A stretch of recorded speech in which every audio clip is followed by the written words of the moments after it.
So good evening friends. ऐसा है, हम लोग बेसिक चीज़ें देख रहे थे कानून के बारे में। पिछली क्लासेस में हमने देखा कानून बनाता कौन है, तो हमने देखा पार्लियामेंट बनाती है। फिर जुडिशरी और गवर्नमेंट, इसके ऊपर और चर्चा अब हम करेंगे। बेसिक चीज़ें जो हमने देखे एक बार क्विकली रिवाइज करते हैं। हमने सबसे पहले देखा कि हम लॉ पढ़ क्यों रहे हैं, क्योंकि लोग हमको एक फाइनेंशियल एक्सपर्ट समझते हैं और फाइनेंस से रिलेटेड या बिजनेस से रिलेटेड सब कानून हमको पता होना चाहिए। तो इसीलिए सीए को एक कानून को अच्छे से समझने के लिए कानून आपको पढ़ाया जाता है। इसमें हमने देखा हिस्ट्री ऑफ लॉस, कानून कैसे क्या शुरुआत हुए। तो शुरू में जब कानून बने थे तो वैसे तो हमेशा से रहे हैं, बट राइटिंग में नहीं हुआ करते थे कानून। जो है वो ऐसे ही ओरली बताए जाते थे और जो रूल्स हैं वो ऑलरेडी सब लोग फॉलो करते थे। लेकिन फिर ओल्डेस्ट रिटन लॉ के बारे में हमने देखा। एक किंग हम्मुरबी था, उसके टाइम पे उसने बेबीलोन में रिटर्न लीगल कोड्स लगाया था और उसको उसने पत्थरों पे लिख के हर जगह छोटे छोटे पत्थरों पे लिख के उसको इंस्क्राइब किया था, उसको फिट कर दिया था। इसके अलावा उसने जजेस भी अपॉइंट किया था जो कि चेक करते थे प्रॉपर कंप्लायंस हो रहा है या नहीं हो रहा। फिर हमने देखा रोम ने 450 बीसी में 12 टेबल कोड बनाया, जिसमें उसने पब्लिक राइट्स के बारे में कुछ कानून बनाए थे। ये हमने समझा। देन लॉ है क्या, ये देखा हमने। तो लॉ है क्या और क्यों बनाया गया है। तो law it consist of rules and principles जो बनाए गए हैं। क्यों? ताकि पीसफुल लिविंग हो, जस्टिस हो, सोशल सिक्योरिटी हो। अगर कानून नहीं होगा तो हमारा रहना ही पॉसिबल नहीं रहेगा, क्योंकि समाज में कई तकलीफें आ सकती है।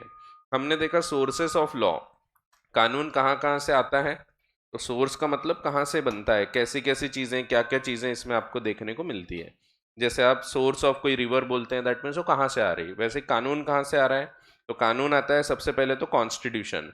कॉन्स्टिट्यूशन सबसे मेन कानून है जिसके तहत बाकी के कानून बनाए जाते हैं। सो कॉन्स्टिट्यूशन पावर देता है पार्लियामेंट को। तो कॉन्स्टिट्यूशन ने पार्लियामेंट को पावर दिया कि कानून बनाओ, जो कि सेंट्रल गवर्नमेंट अगर जो बनाती है तो पार्लियामेंट के थ्रू बनते हैं। वैसे स्टेट लेजिस्लेटिव असेंबलीज होती हैं जो कि स्टेट के लिए कानून बना सकती हैं। फिर हमने देखा कि ये पावर भी कॉन्स्टिट्यूशन में लिखे हुए हैं। इसमें 3 लिस्ट है। सेंट्रल लिस्ट जिसमें पार्लियामेंट कानून बना सकता है, ऐसी कुछ चीज़ें बताई गई है जैसे इनकम टैक्स, कंपनीज एक्ट, ये सब पार्लियामेंट के कंट्रोल में आते हैं। स्टेट लिस्ट जिससे रिलेटेड कानून बनाए जा सकते हैं स्टेट गवर्नमेंट के द्वारा। सो स्टेट लेजिस्लेटिव असेंबली इसमें कानून बनाएगी, like shop and establishment act, professional tax act. Concurrent list जिससे रिलेटेड दोनों जन कानून बना सकते हैं, centre as well as states. तो ऐसे कानून इसमें कवर होते हैं कॉन्करेंट लिस्ट में, जैसे कि स्टैम्प एक्ट्स हो गए, तो ये इसमें आता है। पार्टनरशिप एक्ट भी वैसे देखा जाए तो सेंटर ने बनाया है और हर स्टेट के थोड़े थोड़े से पार्टनरशिप लॉ में डिफरेंस आता है, हम आगे पढ़ेंगे ये चीज़। फिर जुडिशियल डिसीजन एक और सोर्स है। तो पहला सोर्स है कॉन्स्टिट्यूशन और कॉन्स्टिट्यूशन के द्वारा बनाए गए एक्ट। इसके बाद दूसरा है जुडिशियल डिसीजंस, यानी कोर्ट जो डिसीजन देता है वो भी कानून का हिस्सा बन जाते हैं। फिर से अगर वैसा ही कोई केस होगा, झगड़ा होगा, तो हम फिर से कोर्ट नहीं जाते हैं, हम जो ऑलरेडी डिसाइड कर दिया है वो लॉ मान लेते हैं। फिर कस्टम्स या यूसेजेस, ये जनरली एक्सेप्टेड प्रैक्टिस है जो लोग फॉलो करते हैं, कई सालों से चले आ रहा है, तो वो कार्य हम लीगली वैलिड मान लेते हैं। जैसे हमने आलू का एग्जाम्पल देखा था, आलू खरीदने जाते हैं तो वो भी एक कॉन्ट्रैक्ट होता है, भले हम लिख के नहीं लेते, बट कई ज़माने से ये चला आ रहा है। लेकिन कल चलकर अगर इसके ऊपर कानून कुछ और बोलेगा अपोजिट, तो ऐसे केस में फिर कस्टम्स अप्लाई नहीं होंगे।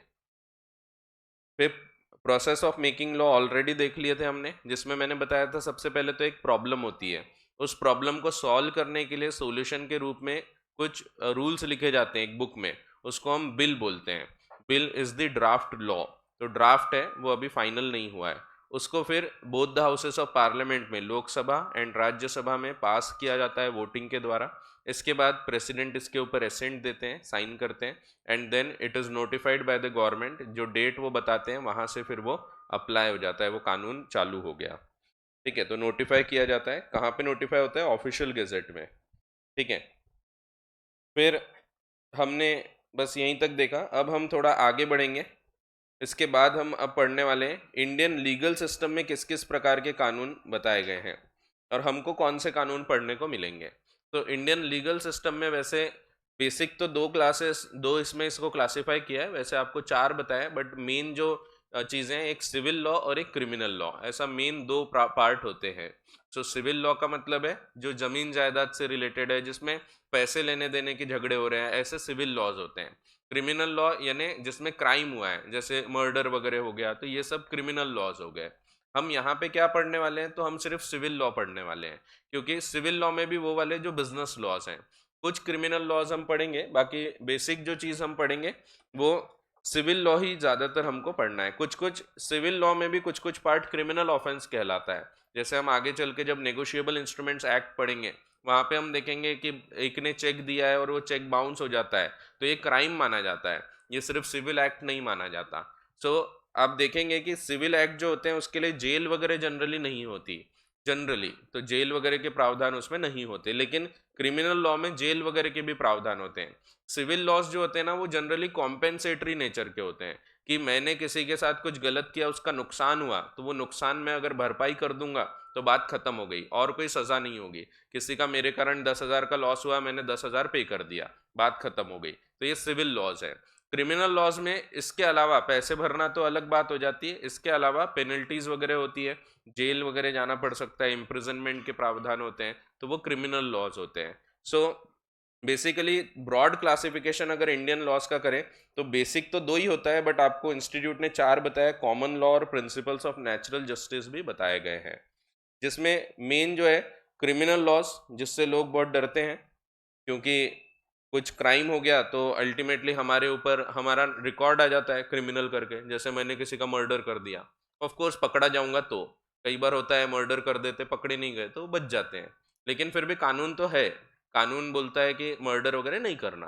तो अगर मैंने ऐसा कुछ किया हूँ तो मेरा पूरा रिकॉर्ड आ जाएगा, कहीं जॉब नहीं मिलेगा, कोई काम नहीं मिलेगा, तो बड़ी तकलीफ जाती है क्रिमिनल्स को, तो इसीलिए फिर वो और क्राइम करते रहते हैं, ऐसा होता है। तो इसीलिए सबसे अच्छा है कि अच्छा जीवन जियो, मस्त सीधा लीगल तरीके से, कोई टेंशन नहीं रहता फिर। तो खैर, क्रिमिनल लॉ जो है ना, ये फोकस करता है on regulations, on regulating violations of the rule of law and public wrongs as well as corresponding punishments.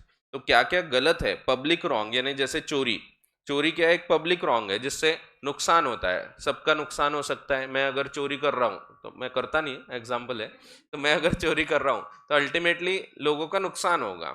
सो ये एक पब्लिक रॉन्ग है जिससे नुकसान होता है, तो इसके ऊपर भी ये भी एक क्रिमिनल एक्ट है।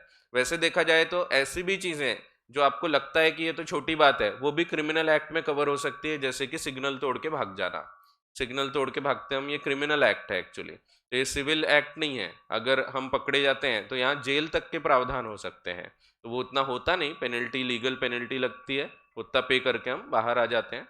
नहीं तो अगर कोई बड़ा एक्ट हो गया तो सीधा अंदर हो जाते हैं। मैं सिग्नल तोड़ के भागा, किसी को उड़ा दिया, तो गया, मैं अंदर हो जाऊंगा मैं सीधा। तो इसीलिए ये भले ही दिखते हैं आपको छोटे से एक्ट, बट ये भी एक क्राइम ही है वैसे देखा जाए तो, ये क्रिमिनल लॉज में कवर होता है, ट्रैफिक नियमों का पालन करना। सो ये जो है लॉ जो है, जो पब्लिक के अगेंस्ट जा रहे हैं, वायोलेशंस हो रहे हैं, उनको पकड़ना और उनके ऊपर पनिशमेंट्स लगाना। तो ये पनिशमेंट वगैरह की बात करते दिखते हैं, क्रिमिनल लॉज जितने होते हैं ना उसमें पनिशमेंट वगैरह होती है, उसमें जेल होते हैं। सिविल लॉ में जनरली पनिशमेंट जेल नहीं होती, उसमें सिंपली कॉम्पेंसेशन होता है, दोनों में फर्क है। पनिशमेंट का मतलब है कि मैंने कुछ नुकसान किया तो वो तो रीपे करूंगा, इसके अलावा मेरे को पेनल्टी लगेगी। लेकिन जो सिविल लॉज होते हैं उसमें जनरली जो चीजें हैं वो वापस करना, बस उतनी ही जिम्मेदारी होती है। मैं किसी की प्रॉपर्टी पे कब्जा करके बैठ गया था, अब झगड़ा हुआ, बाद में उसने मेरे पे केस फाइल किया, ये एक सिविल लॉ हो गया, जिसमें मुझे उसकी प्रॉपर्टी खाली करना पड़ेगा और जो नुकसान हुआ है वो रीपे करना पड़ेगा। सो इसमें और कोई एक्शन नहीं होगी। तो सिविल लॉ में जनरली आपको जेल वगैरह जैसे प्रावधान नहीं देखने को मिलते हैं।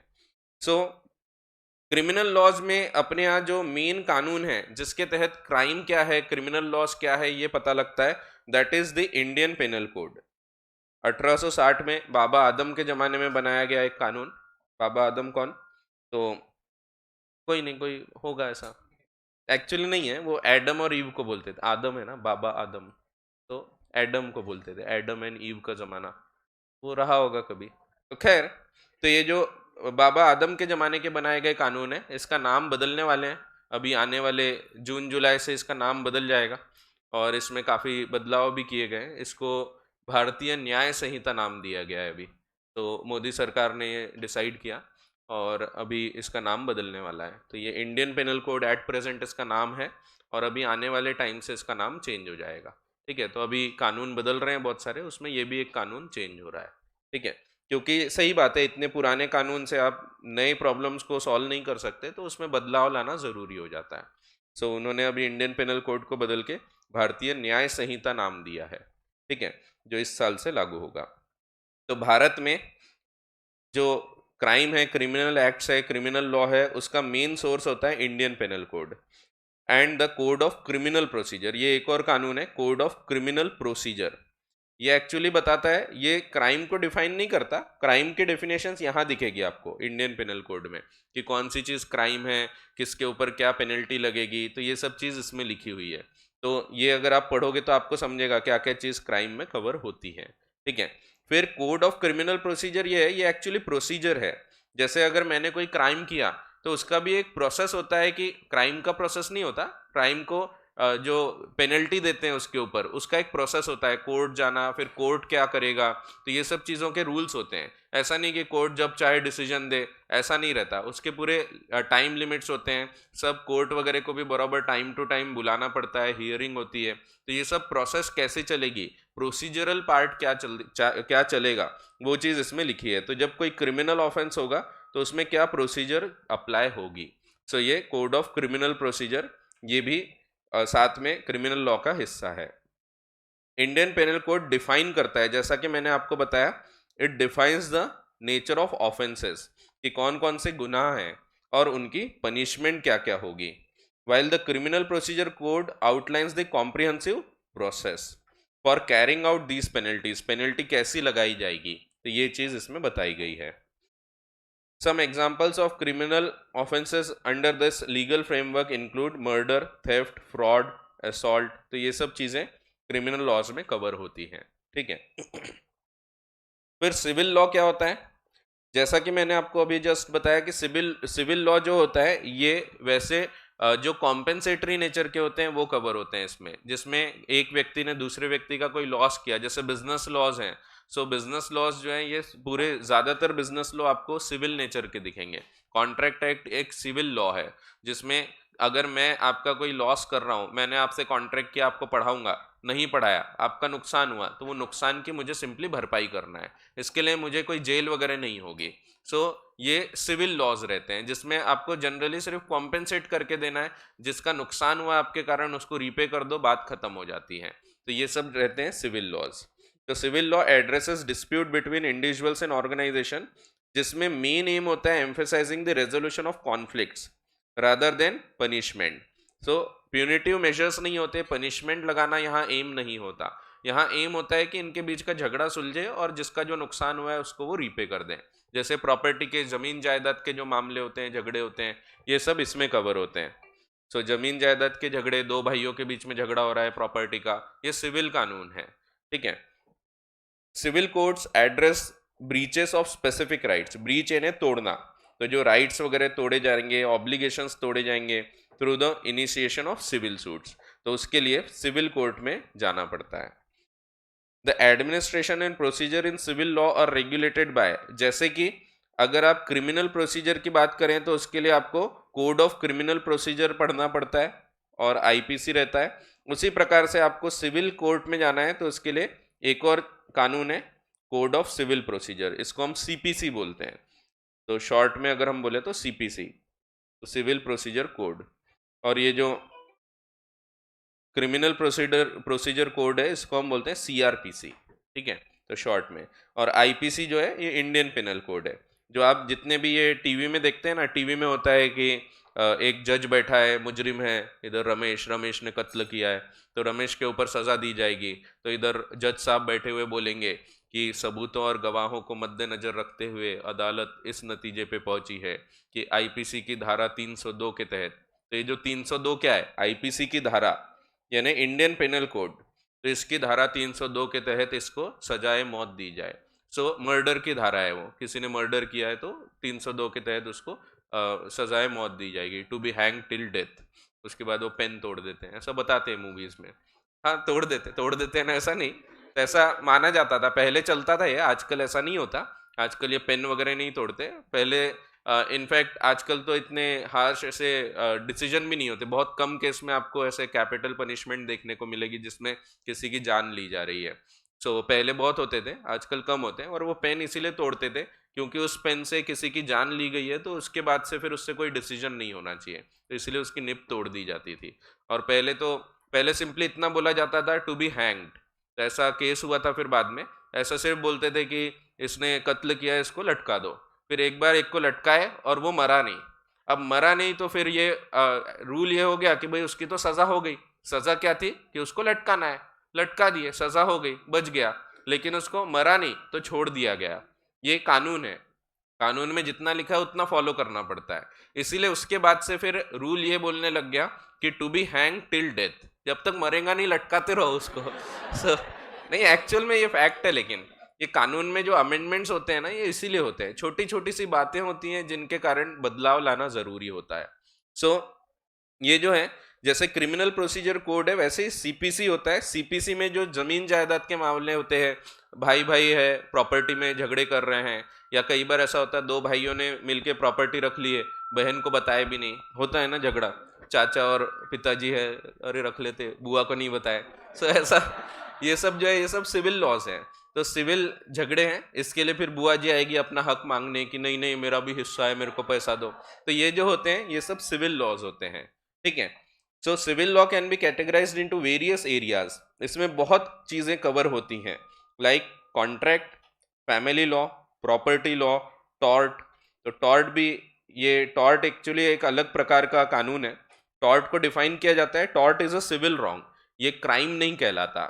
तो टॉर्ट भी एक प्रकार का एक ऐसा एक्ट है जिससे किसी का नुकसान हुआ है, तो उसको टॉर्ट बोलते हैं। इसको डिफाइन ही किया है, इसकी डेफिनेशन अगर आप बोलोगे ना, तो टॉर्ट का मीनिंग है सिविल रॉन्ग। इसको एक एग्जांपल से समझा देता हूं मैं, एक एक्चुअल केस है, उससे आपको ये समझेगा। एक जगह एक काम हो रहा था कंस्ट्रक्शन का। आपको पता है कंस्ट्रक्शन का काम होता है तो वहां पे आपने देखा होगा एक मजदूर बैठा होता है। ये मजदूर के हाथ में एक चैली होती है, खीले टाइप होता है, और यहाँ बहुत सारी सलाख पड़ी होती है। और दूसरा मजदूर यहाँ पे खड़ा होता है, इसके पास एक हथौड़ा होता है। ये ऐसे हथौड़े को हिट करता है बार बार इस चैली के ऊपर, और ये सलाख टूट जाती है। देखे क्या आपने ऐसा कंस्ट्रक्शन होते हैं? आजकल थोड़ा वैसे प्रोसेस बदल गया है, अब ऐसा नहीं होता। पहले के अगर आप कंस्ट्रक्शन देखे होंगे आज से 5-7 साल पहले, आपने देखा होगा एक व्यक्ति ऐसा हथौड़ा मारता है, एक व्यक्ति वो खीला लेके ऐसा बैठा रहता है, वो खीले पे बार बार ऐसा हिट करते हैं और वो सलाख टूट जाती है। फिर उसको ऐसा फ्रेम बना के फिर वो घर पे लगाए जाते हैं, उसके बाद फिर सीमेंट वगैरह डालते हैं। सो ये काम एक जगह चल रहा था। अब तो कटर्स आ गए, अब ऐसा नहीं होता, वो कटर होता है, चालू करे घूमता और कट जाती है। बट पहले ऐसा होता था, उस समय का एक केस है। अब क्या हुआ था, एक व्यक्ति था, ये पीछे से यहाँ कहीं जा रहा था, इसने ऐसे ही ये हथौड़ा यहाँ पे मारा और ऐसा उठाया, जैसे ही उठाया हथौड़े का हेड निकल जाता है और जाके इसको लग जाता है। ये एक्चुअल केस है। तो इसको लग गया। अब बताओ क्या ये व्यक्ति क्रिमिनल हो गया क्या? तो नहीं, बट फिर भी इसके कारण नुकसान तो हुआ इस व्यक्ति का। तो क्या इसकी जिम्मेदारी है कि इसके नुकसान की भरपाई कर दे? तो आंसर इज यस। तो यहाँ पे उसकी जिम्मेदारी है कि मेरे वजह से तुम्हारा नुकसान हुआ है तो मैं तुमको नुकसान की भरपाई करूंगा। तो लेकिन ये क्राइम नहीं है, इसको हम बोलते हैं सिविल रॉन्ग, ये टॉर्ट कहलाता है। तो tort is a civil wrong, जिसमें उसकी मंशा कुछ गलत करने की नहीं थी बट गलत तो हो गया। तो ऐसे केसेस सिविल रॉन्ग में कवर होते हैं, ठीक है। तो टॉर्ट है ये क्रिमिनल एक्ट नहीं है। जानबूझकर अगर मारेंगे तो क्रिमिनल एक्ट हो जाएगा, ठीक है। कभी कभी ऐसा होता है मारपीट कर रहे हैं और आगे वाला मर गया, ये भी क्रिमिनल एक्ट है, क्योंकि मारने की इच्छा नहीं थी बट मारपीट तो कर ही रहे थे ना। तो ऐसा होता है, इसको बोलते हैं कल्पेबल होमिसाइड। ऐसा भी होता है, कुछ कुछ लोग करते हैं। एक क्रिकेटर था पहले, फिर वो लाफ्टर चैलेंज वगैरह में भी आता था इधर उधर, उसके बाद फिर उसने कोई पॉलिटिकल पार्टी वगैरह भी ज्वाइन किया था। उसके ऊपर ये केस हुआ था। उसको किसी ने, एयरपोर्ट से जा रहे थे, किसी ने बोला अरे पाजी कुछ तो भी बोल दिया, उसको इतना गुस्सा है बैट निकाला और बैट से उसको मार दिया और आखिर में वो बेचारा व्यक्ति मर गया था। तो उसके ऊपर ये एक्शन ली गई थी कि तुमने इतना मारा उसको कि वो बेचारा मर गया, तो भले ही तुम मारना चाहते नहीं थे, बट ये भी क्राइम है, ये भी क्रिमिनल एक्ट है। सो क्रिमिनल एक्ट अलग होते हैं, सिविल लॉज अलग होते हैं, ठीक है। हम यहाँ जो पढ़ेंगे, अब हम क्राइम की चर्चा नहीं करेंगे, हम सिविल लॉज की बात करेंगे यहाँ, ठीक है। सो क्रिमिनल एक्ट अलग हो जाते हैं। जैसे मेरा एक फ्रेंड है वो ऐसे ही एक दिन रात को गाड़ी चला रहा था, गलती से फुटपाथ पे चढ़ गई और कुछ लोग सो रहे थे, मर गए बेचारे। सो आप जानते हैं क्या मेरे फ्रेंड को? हाँ, तो मेरा फ्रेंड जो है उसने क्रिमिनल एक्ट किया, लेकिन कई बार सबूतों के अभाव में बच जाता है इंसान। उसके खिलाफ कोई सबूत ही नहीं है, कोई सबूत नहीं मिले उसके खिलाफ, तो बच गया। उस पे फालतू के आरोप लगाया था किसी ने कि उसने हिरण को मारा और खा गया, उसने प्रूव कर दिया कि हिरण ने सुसाइड किया था, बच गया। तो होता है। तो बोलने का मतलब है कानून तो अपनी जगह है, लेकिन प्रूफ भी लगता है, हर जगह प्रूव करते आना चाहिए, क्योंकि अपने यहाँ के कानून ये बोलते हैं कि आप किसी भी व्यक्ति को पहले निर्दोष मानेंगे जब तक वो गिल्टी प्रूव नहीं होता। So he is deemed as innocent until proved guilty. तो क्योंकि अपने यहाँ का कानून ये बोलता है कि कोई व्यक्ति अगर कोई गुनहगार है, तो हो सकता है कि शायद एक आध बार गुनहगार छूट जाए, लेकिन कभी बेगुनाह को फांसी या कोई सजा नहीं होनी चाहिए। सो अपने यहाँ के कानून इसीलिए थोड़े लीनियंट हैं, क्योंकि अपने यहाँ का कानून थोड़ा इस प्रकार से सोचता है कि बेगुनाह को कभी कोई सजा नहीं होनी चाहिए, एक बार का गुनहगार छूट जाए तो चलता है। इसीलिए सबूतों के अभाव में कई बार लोग बच जाते हैं। मेरा एक फ्रेंड था, उसने दो को नहीं, एक जन को मार के जमीन में गाड़ दिया था, उसके ऊपर पुलिस स्टेशन बन गया, किसी को कानो कान खबर नहीं हुई, किसी को पता नहीं लगा, प्रूव नहीं हो पाया, तो बच गया। तो बच जाते हैं वो अलग चीज है, ठीक है, लेकिन अल्टीमेटली गलत तो गलत ही होता है, ठीक है, बट कई बार सबूतों के अभाव में बच जाते हैं, ठीक है। तो ऐसा है। हाँ हाँ, पणजी गए थे, पाव भाजी खाए थे बस बस। सो ऐसा है। तो क्रिमिनल लॉज अलग है, सिविल लॉज अलग है, ठीक है। फिर कॉमन लॉ। अब कॉमन लॉ क्या है? वैसे बेसिक देखे तो दो ही मेजर डिफरेंस है, एक सिविल और क्रिमिनल लॉ। अब कॉमन लॉ ऐसी चीज है जो कहीं कानून में नहीं लिखा, बट फिर भी कोर्ट ने कोई डिसीजन दे दिया, या जो लोग मानते हैं उसको हम कॉमन लॉ बोलते हैं, जो लोग हमेशा से मानते आए हैं, जैसे मॉरल्स वगैरह हैं, कुछ गलत नहीं करना, मारपीट नहीं करना, ये सब कॉमन लॉस में कवर होते हैं। सो कॉमन लॉ वैसे देखा जाए तो अलग कोई प्रकार नहीं है, वैसे दो ही मेजर होना चाहिए, क्रिमिनल और सिविल लॉ। लेकिन इंस्टीट्यूट के हिसाब से अपने बुक में आपको एक और दिखेगा, कॉमन लॉ। कॉमन लॉ में क्या कवर किया इन्होंने? Judicial president, that means case law. जो केसेस होते हैं, जैसे अगर कुछ लिखा नहीं है कानून में, ना उसके ऊपर सिविल लॉ है ना क्रिमिनल लॉ है, तो ऐसे केस में झगड़ा होगा। झगड़ा होगा तो जब व्यक्ति कोर्ट जाएगा, कोर्ट डिसीजन देगा, दोनों पक्षों को सुनते हुए कोर्ट एक डिसीजन देता है, that decision will become the part of law. तो ये कॉमन लॉ में कवर होता है, ठीक है। So it is also a foundational element of common law. When the Supreme Court delivers the judgment, जैसा कि मैंने बताया था आपको, सुप्रीम कोर्ट सबसे बड़ा कोर्ट है भारत का, और इसीलिए ये जब भी डिसीजन देता है, it holds binding authority over all courts with in the jurisdiction of India. तो भारत के हर कोर्ट को उसके डिसीजन को पालन करना पड़ता है, it binds all the courts. तो ऐसा नहीं हो सकता कभी कि सुप्रीम कोर्ट ने एक डिसीजन दिया था और दूसरे कोई कोर्ट उसके अपोजिट डिसीजन दे, ऐसा नहीं हो सकता। सुप्रीम कोर्ट में एक केस डिसाइड हो गया है तो फिर वो फाइनल हो गया, ठीक है। So it is specified again in constitution. ये सबकी जो निर्माण है ना, कॉन्स्टिट्यूशन से ही हुआ है। सुप्रीम कोर्ट का निर्माण भी कॉन्स्टिट्यूशन से हुआ है। सो कॉन्स्टिट्यूशन के तहत ये बनाया गया है। हाई कोर्ट्स का नहीं हुआ, बट सुप्रीम कोर्ट का निर्माण भी कॉन्स्टिट्यूशन से ही हुआ है। सो उसमें चीफ जस्टिस ऑफ इंडिया की पोस्ट है। सो ऐसे बहुत सारे जो पोस्ट है वो सब क्रिएट भी कॉन्स्टिट्यूशन से हुई, जैसे प्रेसिडेंट हो गए, तो कॉन्स्टिट्यूशन में ये सब चीज दी है। इसीलिए कॉन्स्टिट्यूशन का इतना महत्व होता है, जो हम लोग हर जगह कॉन्स्टिट्यूशन को इतना फॉलो करते हैं, मानते हैं, क्योंकि उसी में ये सब राइट्स दिए हैं। उसी के कारण हमारा देश जो डेमोक्रेटिक करके चल पा रहा है। सो जुडिशरी भी उसी से आई है और उसमें सुप्रीम कोर्ट भी उसी से बना है। सो सुप्रीम कोर्ट ने जो जजमेंट दे चुका है, वो जजमेंट सभी कोर्ट्स को फिर पूरी तरह से फॉलो करना पड़ता है, as specified in article 141 of the Indian constitution. तो आर्टिकल यानी क्या होता है? तो आर्टिकल यानी सिंपली जैसे सेक्शंस होते हैं कानून में, आपको सेक्शंस भी बताऊंगा, वैसे आर्टिकल्स होते हैं। दैट मीन्स पॉइंट लिखे हुए हैं, एक एक पॉइंट में एक एक चीज बताई गई है, तो उसमें इसको हम आर्टिकल बोलते हैं। वहीं बाकी के कानून में भी ऐसा लिखा होता है, उसको सेक्शंस बोलते हैं, बट कॉन्स्टिट्यूशन में वही चीज को हम आर्टिकल्स बोलते हैं, ठीक है। Supporting the common law principal is the doctrine of, doctrine यानी एक प्रकार का रूल है। डॉक्ट्रिन ये वर्ड आपको कई जगह लॉ में दिखेगा, इसको हम बोलते हैं rule of stare decisis. So stare decisis का मतलब है to stand by what is decided, जो डिसाइड हो गया हमको वो फॉलो करना है, कोर्ट ने बोल दिया तो वो हम फॉलो करेंगे, आगे भी हम हमेशा वो फॉलो करते जाएंगे। ठीक है, जरूरी नहीं कोर्ट नहीं, कई बार कस्टम्स जो चले आ रहे हैं वो भी हम फॉलो करते जाते हैं, तो कस्टम्स जो है वो तौर तरीके चले आ रहे हैं और वही हम आगे भी फॉलो करेंगे, अनलेस उसके विपरीत कुछ कानून बन जाए तो फिर हम वो फॉलो नहीं करेंगे। ठीक है, सो ऐसे मैंने आपको बताया था कई वर्ड्स आपको देखने को मिलेंगे जो थोड़े हैरी पॉटर के स्पेल जैसे दिखेंगे। तो ये स्टेयर डिसीसेस जो है ये इसका मतलब क्या है, to stand by what is decided, तो जो डिसाइड हो गया वो सबको फॉलो कर रहा है। तो ये भी कॉमन लॉ का एक हिस्सा है। The doctrine of stare decisis underscores the duty of court to adhere to the same principle और judgment set forth in prior decisions. So ऐसा नहीं होगा कि कोर्ट ने वही फैक्ट पे वैसे के वैसे केस में आज कोई एक डिसीजन दिया कल कोई दूसरा डिसीजन दे, ऐसा कभी नहीं होगा। अगर एक जैसे केस हैं तो हमेशा सुप्रीम कोर्ट, हाई कोर्ट, जो भी कोर्ट होंगे वो एक ही प्रकार के डिसीजन देंगे। तो ऐसा कभी नहीं होगा कि एक केस में सिमिलर केस में दूसरा डिसीजन हुआ, दूसरे सिमिलर केस में अपोजिट डिसीजन हुआ, ऐसा कभी नहीं हो सकता। सो कोर्ट को फॉलो करना है, एडहर टू का मतलब है follow. It is the duty of court to follow the same principles और जजमेंट्स जो डिसीजंस हो चुके हैं in the prior decisions when adjudicating cases. Adjudicating means decision देना, एडजुडिकेट करना means to decide, adhere to का मतलब है फॉलो करना।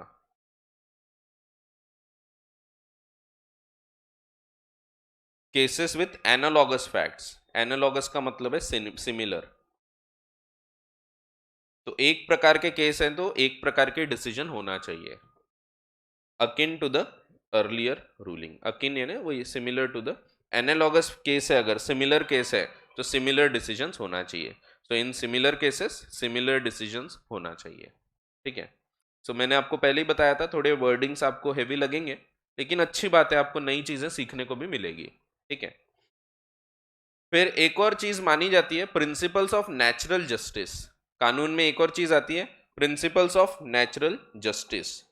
सो नेचुरल जस्टिस के कुछ सिद्धांत माने जाते हैं, जैसे कि मैंने कोई क्राइम किया और मैं खुद ही उसका डिसीजन दूंगा, ऐसा हो सकता है क्या कभी? तो नहीं हो सकता, क्योंकि मैंने क्राइम किया तो मैं तो कभी भी मेरे विपरीत डिसीजन दूंगा ही नहीं। सो इसीलिए ऐसे कुछ नेचुरल प्रिंसिपल्स हैं जिसको फॉलो किया जाता है कि जब कोई खुद ही कोई पर्टिकुलर क्राइम करता है तो he is not allowed to become own जज इन हिज ओन केस, खुद के केस में हम खुद डिसीजन नहीं दे सकते, खुद जज नहीं बन सकते। सो ऐसी कुछ चीजें आपको देखने को मिलेगी जिसको हम बोलते हैं natural justice. Natural justice also referred to as just natural pertains to the fundamental principles of justice, तो एकदम basic principle that transcend written law। की principles of natural justice include, जिसमें पहला आता है नेमो जुडेक्स इन कॉजा सुआ। दैट मीन्स, हाँ ये नाम है, ऐसा लैटिन फ्रेज है, ये सब लैटिन वर्ड्स आपको देखने को मिलेंगे। स्टेयर डिसीसेस ये भी लैटिन फ्रेज है, जस्ट नेचुरल या नेमो जुडेक्स इन कॉजा सुआ, which literally means no one should be made जज in their own case and it's a rule against prejudice. Prejudice यानी भेदभाव, तो प्रिजुडिस का मतलब हिंदी में भेदभाव होता है। ठीक है, सो अगर मैं खुद ही डिसीजन लूंगा खुद के केस में तो मैं जरूर भेदभाव करके ही डिसीजन दूंगा, मैं खुद के फेवर में डिसीजन दूंगा, इसीलिए कभी भी खुद के केस को खुद डिसाइड नहीं किया जा सकता। ये एक प्रिंसिपल ऑफ नेचुरल जस्टिस है। ठीक है, वैसे ही एक और प्रिंसिपल ऑफ नेचुरल जस्टिस होता है ऑडी अल्टरम पार्टेम। ये एक्चुअली पूरे लेटिन फ्रेज है, ये एक्चुअली ऐसा है नेमो जुडेक्स इन क्वासा सुआ, ऐसा है स्टेयर डिसीसेस। तो ये एक्चुअल में वैसा प्रोनाउंस करना चाहिए, बट अपन अब इंग्लिश पढ़ रहे हैं, लेटिन नहीं पढ़ रहे, नहीं तो लेटिन में उसको स्टेयर डिसीसेस ऐसा बोलेंगे। हाँ एक्चुअल में ऐसे वर्ड्स होते हैं, तो आप आगे भी पढ़ोगे, आगे आएंगे नॉस्कीटर और सॉसेस, ऐसे वर्ड्स रहेंगे। तो ऐसे बहुत सारे वर्ड्स हैं, तो ये ऑडी अल्टरम पार्टेम ऐसा है वो। तो ऑडी अल्टरम पार्टेम नहीं है वैसे, अगर हम प्रोनाउंसिएशन प्रॉपर करें तो एक्चुअली उसका प्रोनाउंसिएशन जो ऑडी कार है वो भी ऑडी नहीं है, तो वो आउडी है, तो अपन लोग ऑडी बोलते हैं उसको। हाँ एक्चुअल में उसका एक्चुअल प्रोनाउंसिएशन आउडी है। आउडी का मतलब होता है सुनना।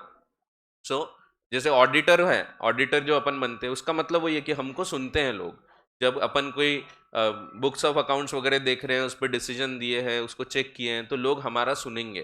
तो अपना ये पावर होता है, हमने अगर बोल दिया है सही है तो सही है, तो इसीलिए हम ऑडिटर होते हैं। ठीक है, तो ऑडिटर वर्ड भी वहां से आया है। तो बहुत सारे ऑडिटर को ही नहीं पता होता, लेकिन ये वर्ड भी वहीं से आया है। तो ऑडी का मतलब है सुनना। ठीक है, सो हाँ, आउडी। आउडी आल्तरेम पार्टेम। आल्तरेम ऑल्टर यानी अपोजिट, पार्टेम पार्टी। सो अपोजिट पार्टी को भी सुनो। हर व्यक्ति को अधिकार होता है उसको सुने बिना कभी डिसीजन नहीं देना चाहिए। समझो आप और आपके फ्रेंड का झगड़ा हो गया, समझो दो जन है, दोनों का झगड़ा हो गया। दोनों में से एक जन आया मेरे पास कंप्लेंट करने। आपका नाम बता दो दोनों का।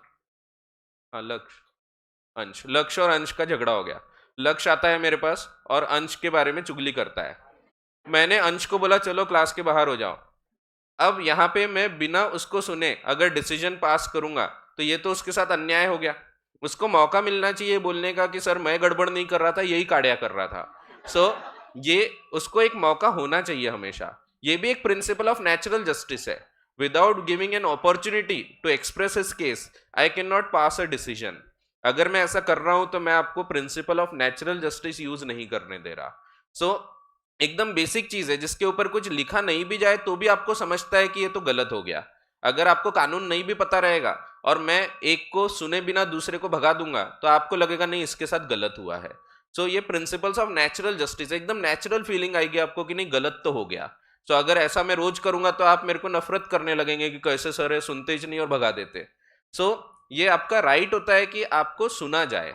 सो वही चीज है कि जब एक पार्टी बोल चुकी है उसके बाद दूसरी पार्टी को भी राइट होना चाहिए। इस राइट को ही हम बोलते हैं ऑडी अल्टरम पार्टेम। ठीक है, so listen to the other party, उसका मतलब वही है which literally means hear the other party और provide the other party a fair hearing and the requirement for reason decision. तो ये प्रिंसिपल्स ऑफ नेचुरल जस्टिस कहलाते हैं। ये पूरे दुनिया भर में फॉलो किए जाते हैं। ये सिर्फ अपने यहाँ पे नहीं, दुनिया भर में कहीं भी अगर किसी के ऊपर कोई एक्शन ली जाती है तो उसको हमेशा ये राइट मिलता है। एक तो बोलने का अधिकार रहना ही चाहिए, ये ऑडी अल्टरम पार्टेम, और दूसरा वो खुद के केस में डिसीजन नहीं दे सकता अनलेस कोई डिक्टेटरशिप वाले आप कंट्री में चले जाओ तो बात और है। सो हाँ, हो सकता है वहाँ आप नॉर्थ कोरिया चले गए, अब नॉर्थ कोरिया में जाके वहां पे खुद ही अपन गलत कर रहे हैं और अपन खुद ही डिसीजन दे रहे हैं नहीं हम सही है।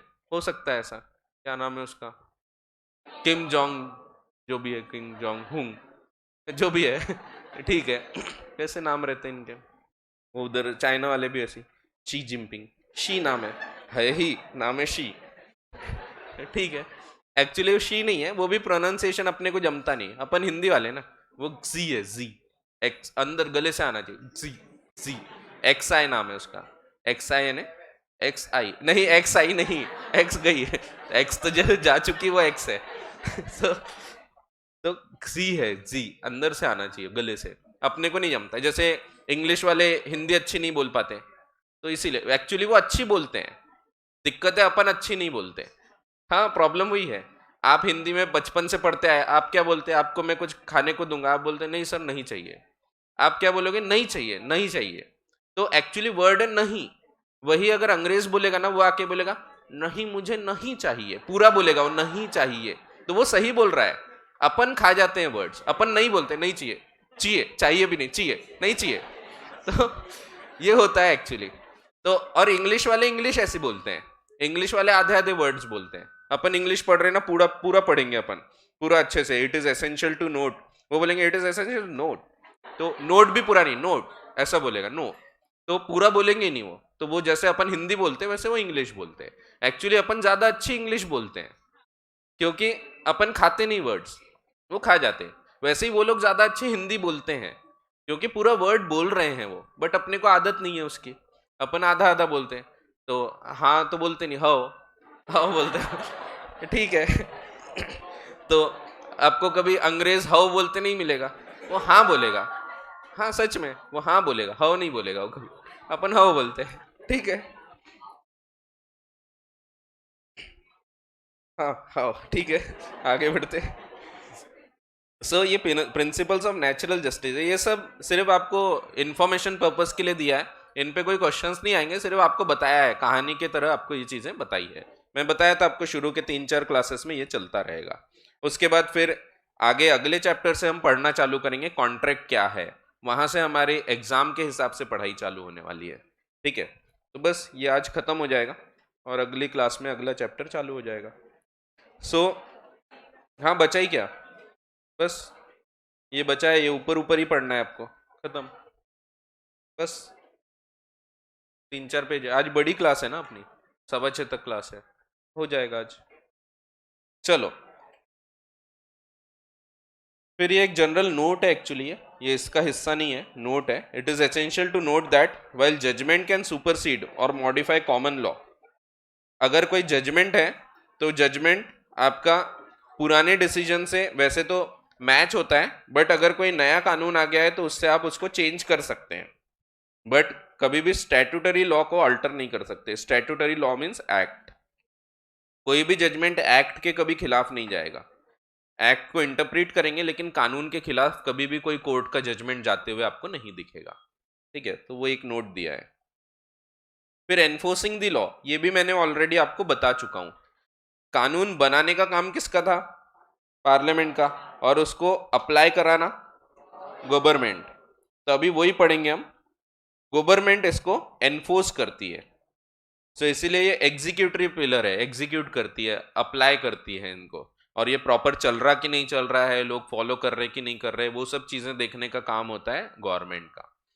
सो once the law is passed in parliament, एक एक्ट बन चुका है, now it becomes crucial to ensure its implementation. क्योंकि कानून कितना भी अच्छा बनाओ, अगर उसको अच्छे से इंप्लीमेंट नहीं करोगे तो कोई मतलब नहीं आता। तो इसलिए वो अच्छे से इंप्लीमेंट भी होना चाहिए।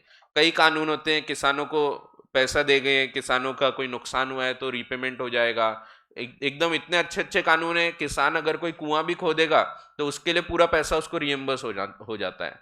लेकिन दिक्कत वही है, कानून तो है लेकिन वो फॉलो नहीं होता, उस तक के पैसा आते आते तक के बचता सिर्फ 1/4 है।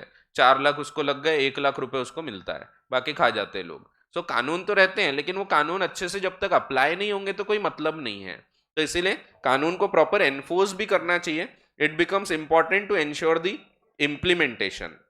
इम्प्लीमेंट होना भी बहुत इंपॉर्टेंट होता है, और ये इम्प्लीमेंट करने का जो जिम्मेदारी होती है which falls under the jurisdiction of executive branch, that means government.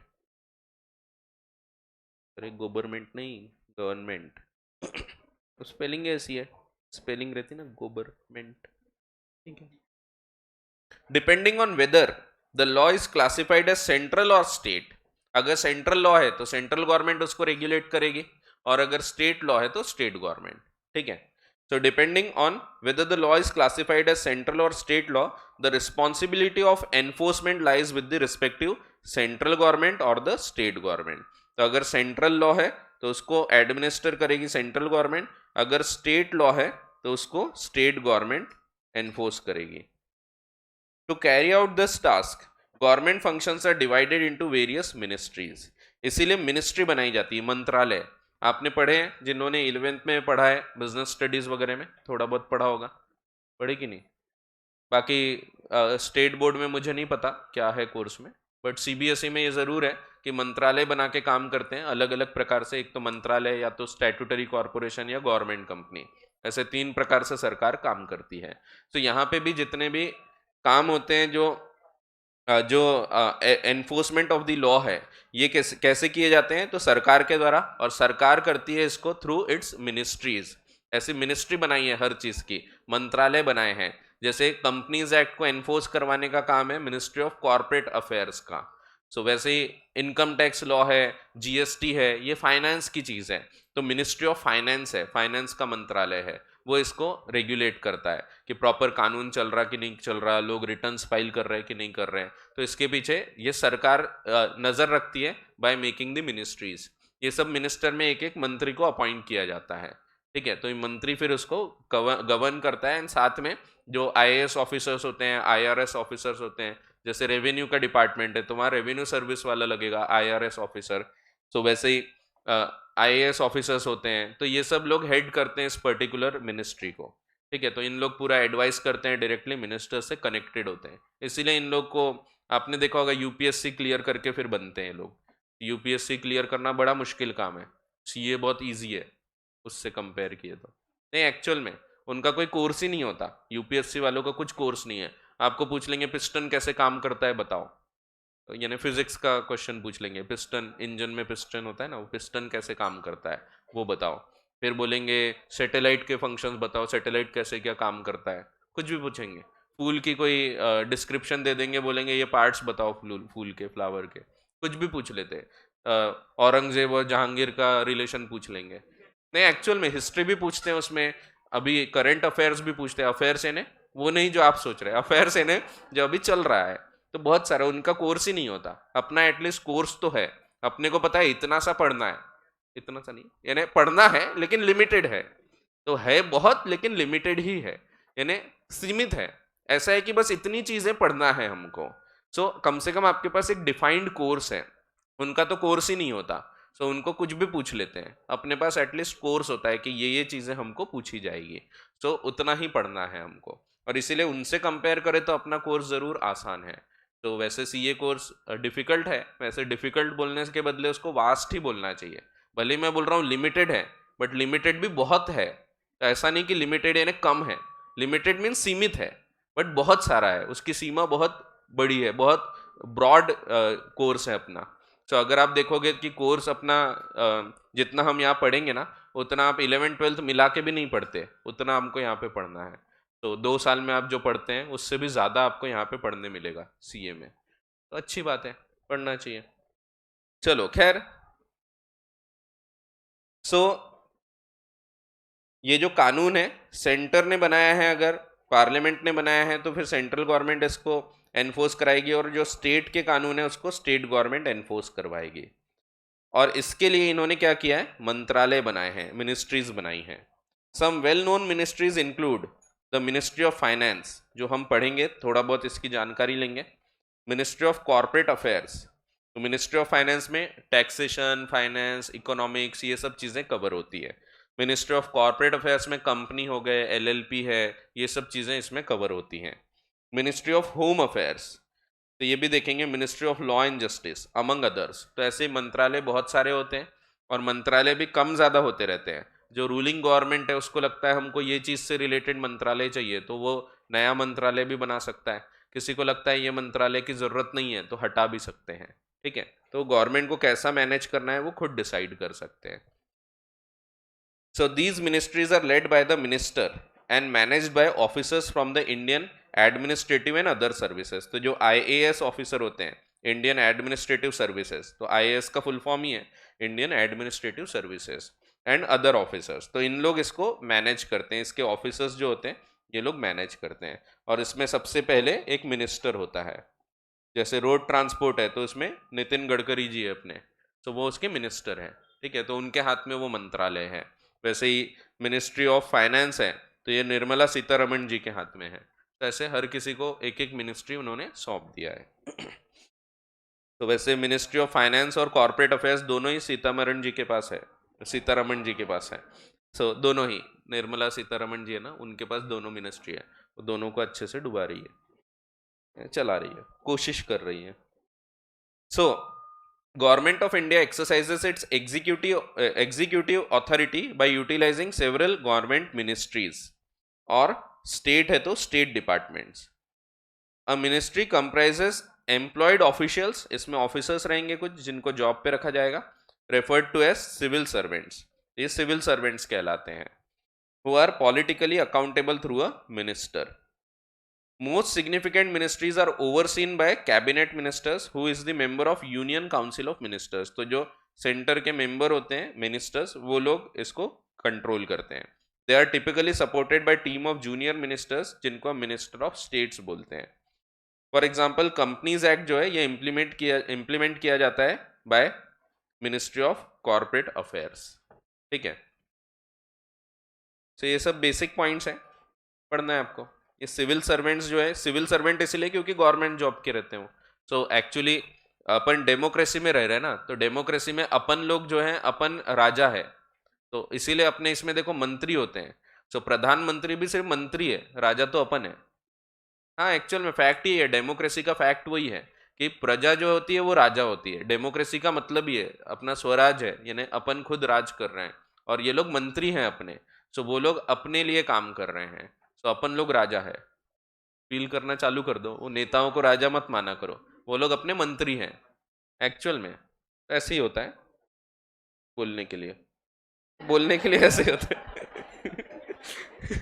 तो ठीक है, अब कुछ इंपॉर्टेंट मिनिस्ट्रीज आपको बताया है, ये सब पता नहीं क्यों दिया इंस्टीट्यूट ने इतना डीप में, जरूरत नहीं थी, बट ठीक है अपने को क्या, पढ़ लेते हैं। तो कोई ऐसा नॉलेज कभी वेस्ट नहीं जाता। तो उनको पता होगा कि आपने सिविक्स इग्नोर किया है बचपन में, तो ये सब सिविक्स का ही पार्ट है। तो ये सब चीज़ें सिविक्स में कहीं ना कहीं रहती थी। सो वही बताया है। हाँ, मिनिस्ट्रीज आपको कभी नहीं थी, मिनिस्ट्रीज शायद पहली बार आप पढ़ोगे।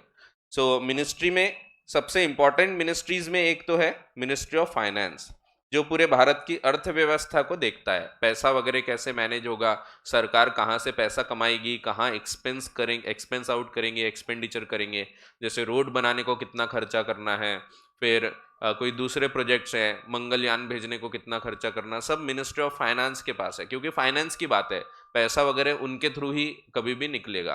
सो कोई भी चीज़ के लिए पैसा अगर निकालना है तो मिनिस्ट्री ऑफ फाइनेंस निकालेगी। इसीलिए जो बजट पेश होता है वो हमेशा मिनिस्टर ऑफ फाइनेंस ही करता है। निर्मला सीतारमण जी अभी बजट पेश कर चुकी हैं, आपने देखे होंगे। सीतारमण जी, अब मेरे को आदत पड़ गई तो इसीलिए मैं वैसे ही बोलता हूँ।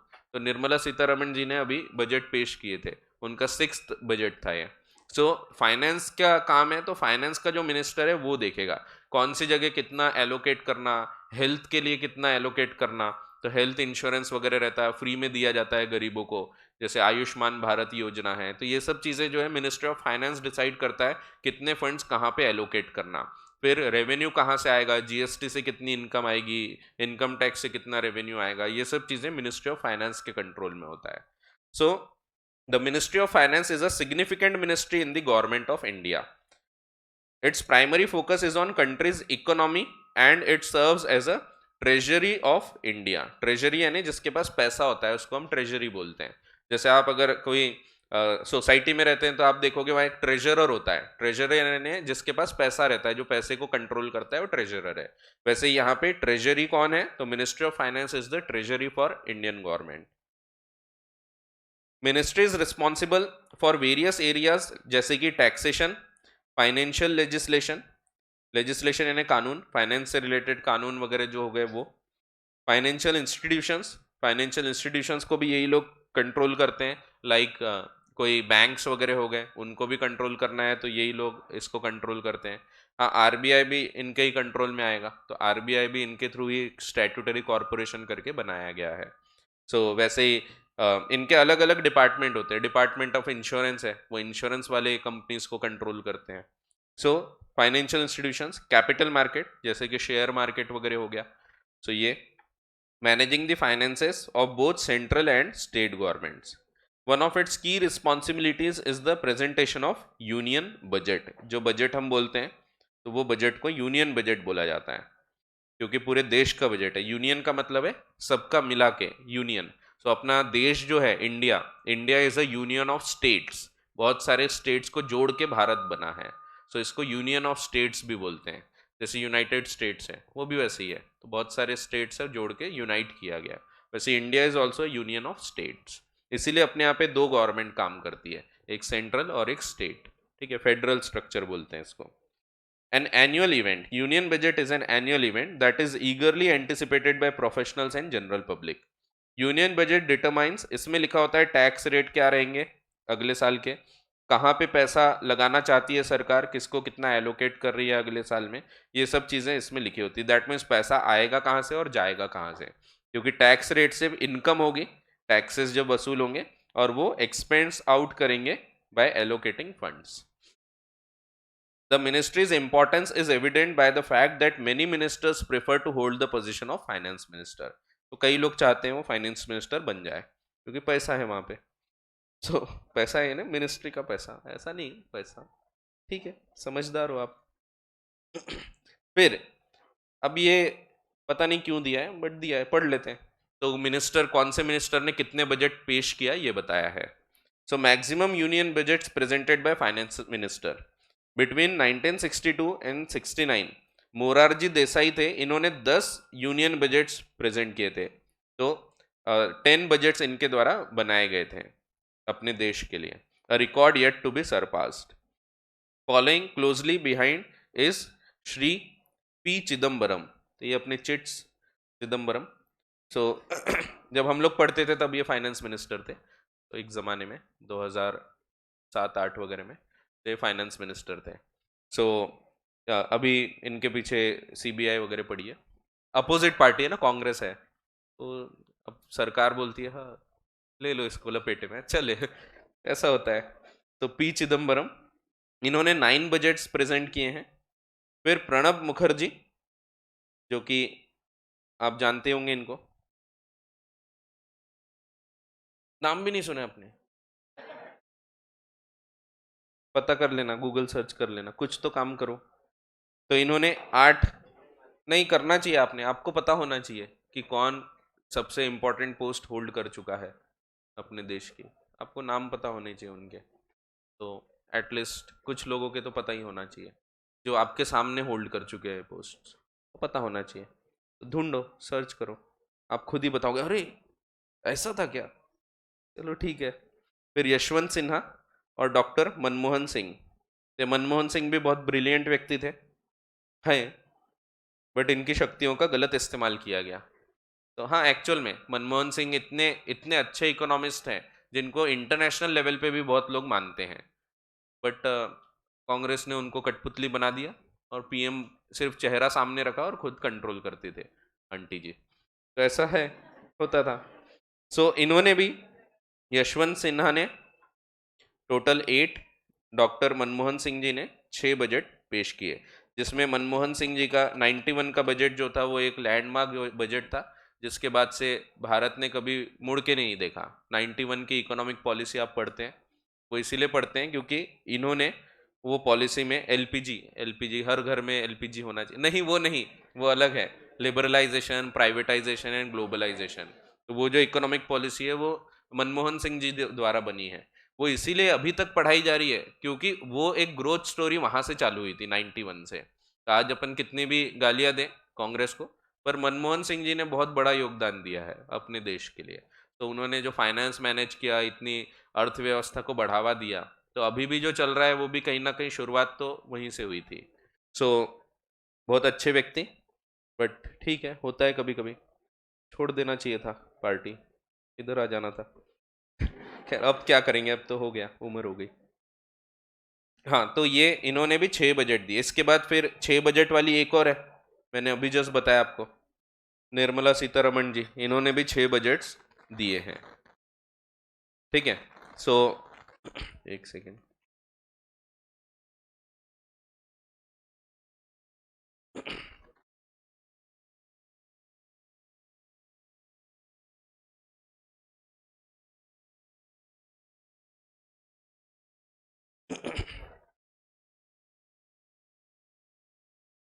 हाँ, तो ऐसा है।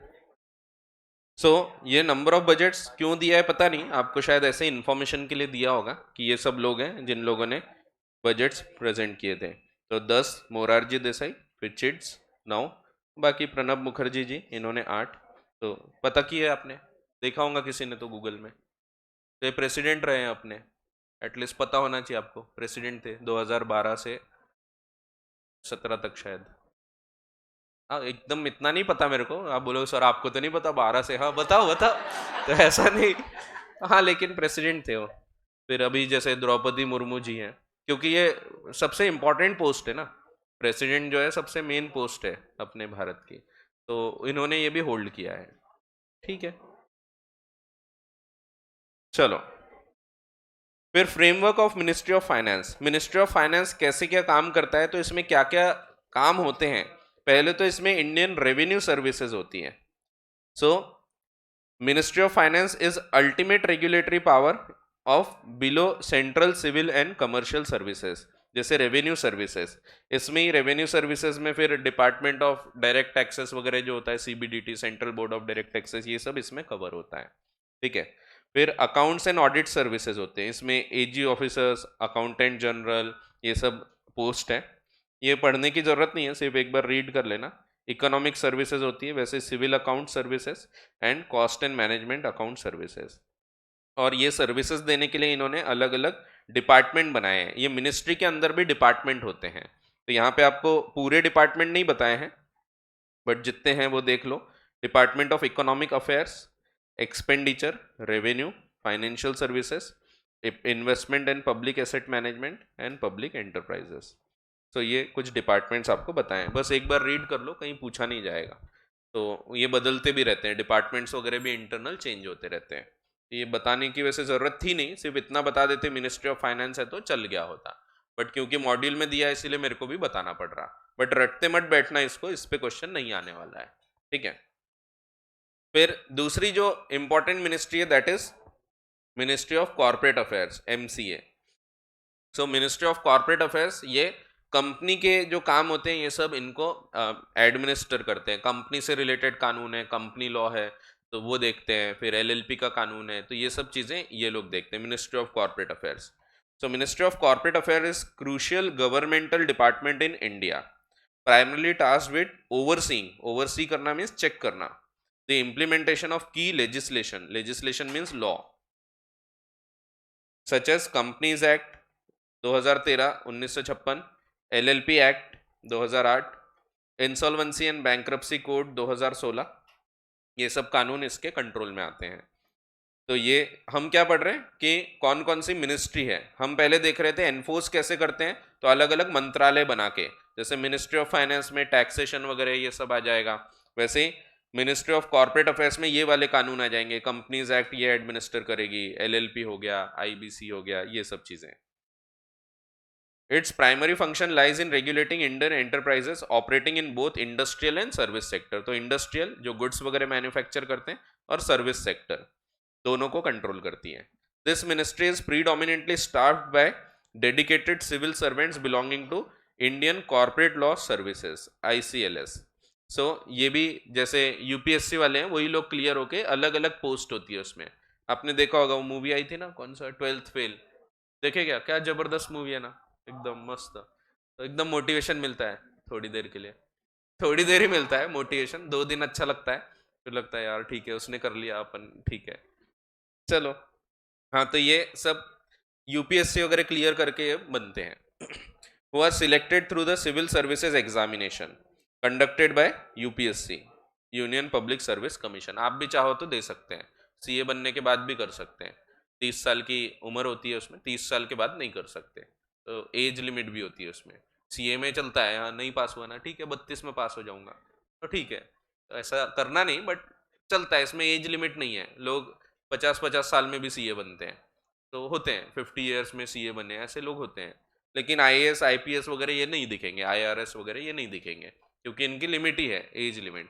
उसमें हाँ कई बार कुछ अलग रिजर्व्ड जो कैटेगरी है उनके लिए फिर एग्जाम्पशंस भी होते हैं, तो 2 साल एक्स्ट्रा, 4 साल एक्स्ट्रा ऐसा होता है, 32-34 ईयर्स ऐसा रहता है, ठीक है।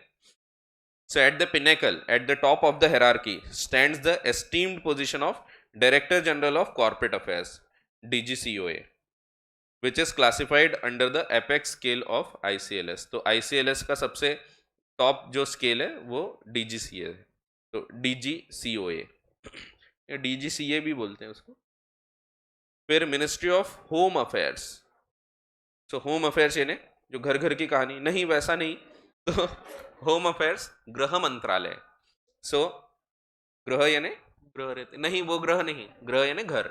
सो होम अफेयर्स ये कौन देख रहा है, अमित शाह जी, तो वो इसको देख रहे हैं अभी, ठीक है जी जी।